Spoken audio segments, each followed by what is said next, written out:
first you don't succeed, try and try again. How a business owner's failure helped his baby product company become profitable. And what small business owners can learn from the likes of Lady Gaga, Justin Bieber, and Madonna. That's all coming up next on Your Business.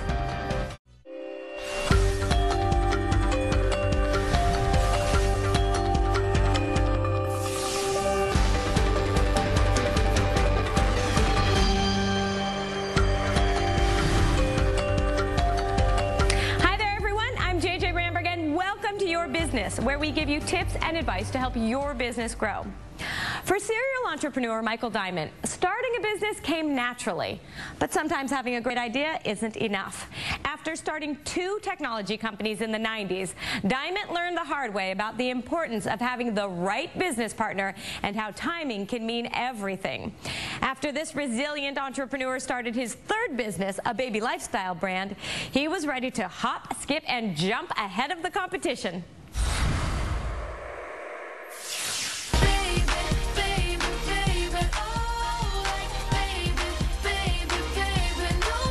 When Michael Diamond started the innovative Skip Hop brand of baby products with his wife Ellen 8 years ago, it wasn't the first time he had started a new business. In fact, it took 3 tries and 3 different companies before he got it right. I sort of grew up in a world where you were your own boss. That's all I kind of really saw. And that's what I kind of really knew, and it was much more natural to me actually not to have a boss, I guess you'd say. For Michael, starting a business came easy. Making the companies work long-term was the tricky part. An entrepreneur during the go-go internet era of the late 90s, he started T3 Media, a web design company, with a business partner in 1995. We had a company which built very large websites for large corporate customers. But as the company grew, Michael and his business partner were seeing eye to eye less and less. They simply did not have the same goals as they did when they started the company 4 years earlier.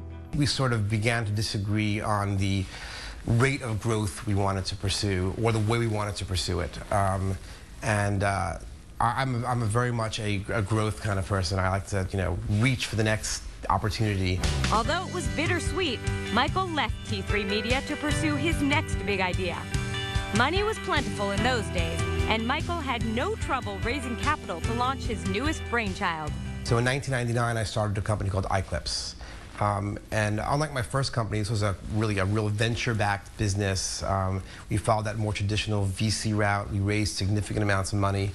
And the idea was we were going to create a system that allowed people to share video on the internet, to create their own videos and share them online. So what is an iClip? Free streaming video messages that you create. It was YouTube before it really was, before its time. When the markets dried up in 2002, iClips went bust. Michael had to let 35 employees go and start all over again. When a company no longer should cease to be, when sort of it flatlines and you kind of know it's flatlining, you have to move on. Undeterred, less than a year later, Michael was plotting his next business, which was entirely different than anything he had done before. And just like the old saying, the 3rd time was the charm. This company, Skip Hop, was very much bootstrapped for many, many years. And we achieved that bootstrapping through some really smart, deals with our suppliers and really smart ways of managing our risk. We didn't put a lot of money into the business, but we put a lot of sort of vision into the category. With lessons learned from his prior businesses, this time Michael had the right partner, his wife, and perfect timing for launching a modern-day baby gear company. It's amazing. We're only 7, we're going on 8 years old, and at the time when my son was born, all the diaper bags were Winnie the Pooh or plaid, very old-fashioned, and I was looking for a bag that had a unisex feel, very sporty, my husband could use it, and I was able to hang it on a stroller. So I came up with that concept for Skip Hop. It's not that long ago, but the looks were very old-fashioned in the baby space. And since then, everyone's picked up and has done very modern design on baby. It just was time. Skipping far beyond their original visionary diaper bag, the company now sells an array of innovative, award-winning products all over the world. After having 2 businesses fail, the ultimate test that Skip Hop is here to stay was their performance during the recent economic downturn. 2008 was a very difficult year for everyone in this category, and it caused a lot of companies to question, you know, are they real? You know, is there a real demand for my product, or was it just kind of riding a wave? And I think when we came into 2009 and saw that, you know, our products were still very much in demand, we knew that we had built something that was really meaningful, that we had really reached our customer in a unique way, that it wasn't some, you know, luxury purchase, but parents really wanted to have our products, you know, in an up market or a down market.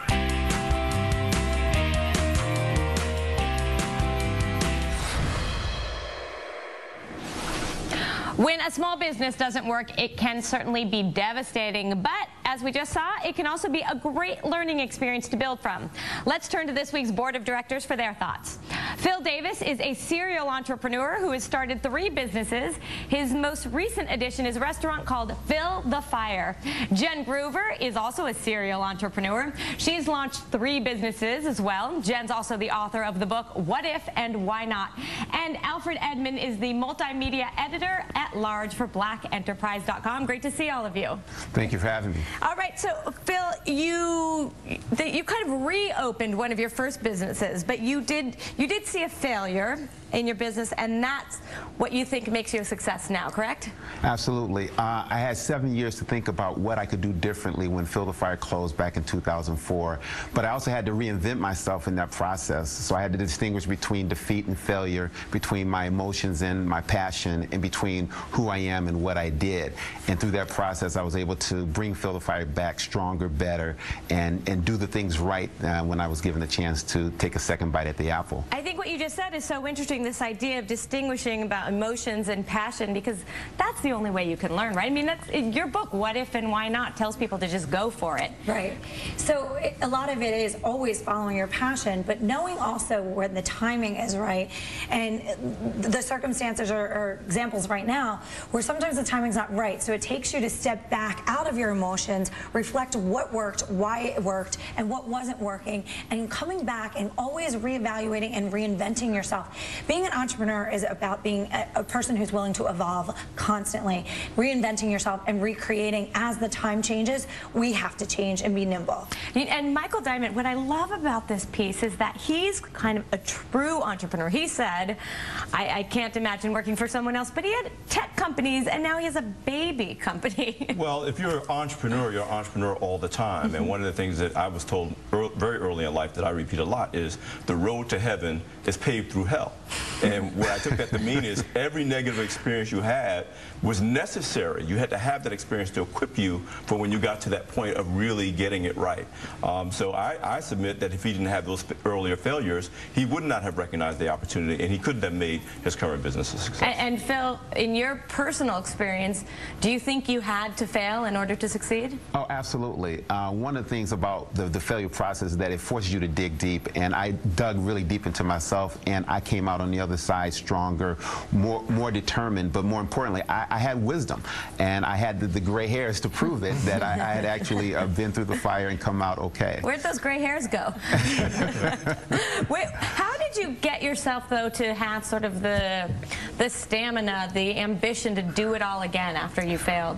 Well, you know, for me, it was the fact that I had done it once. Phil the Fire was a multi-million-dollar operation. Though they crashed, I knew that if I did it once, I could do it again. But more importantly, if I did it the second time, I would do it surrounding myself with the right people, not trying to do everything. I'm a better owner. I'm a better manager. I'm a better person after having gone through all of that. And it's just an amazing process when you don't run away from failure, but you run into it and you come out stronger. One of the things you see a lot of serial entrepreneurs. I mean, almost every really successful entrepreneur out there has had some failure. But how do you know if you are that person and that you're not just not good at the job? I'm a big believer in reading business biographies for that reason. The bad thing about, you know, a magazine profile or a short news report is that you often don't get the story of the road that the entrepreneur had to travel to become this great success today. In every single case, they had what other people would consider a failure, but they just kept going. And I always tell people the difference between a winner and a loser, winners just keep going. Yeah, all right. Thanks so much for this advice, you guys. And Phil, good luck with your restaurant. Thanks for joining us. Thank you so much. Thank you very much.